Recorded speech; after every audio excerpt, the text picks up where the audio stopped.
若這台的教練機會來失事墜機，民進黨質疑，就是因為國防部所編列的10億的保養維修的預算，還佫卡伫立法院。國民黨團來回擊，講就算總預算也未三讀，但是政府也是會當按照着前一年的額度做合理的使用。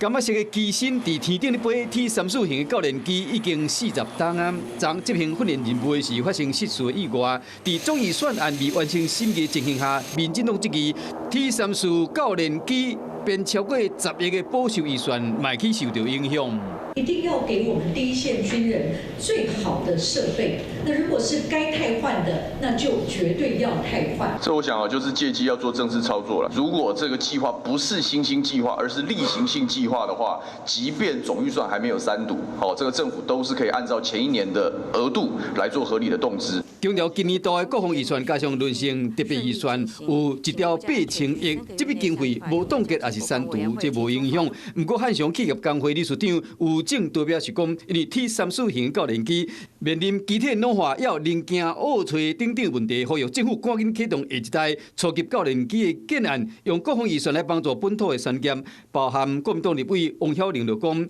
國軍兄弟使4粒外檔的舊無人機，軍備確實無在調改善，那呢錢是開去倒位？像這樣的教練機，它如果真的要去換新，其實它佔的預算比例，如果我們現在已經高達1兆8千多億，我們沒有辦法獲得真正的武器裝備的時候，其實應該要去考慮這些應該要換裝。它的全壽期大概在16000小時到2萬小時之間，目前 T-34並沒有超過全壽期，大概是中壽期多一點，所以以時間上來講，這台飛機並不老舊。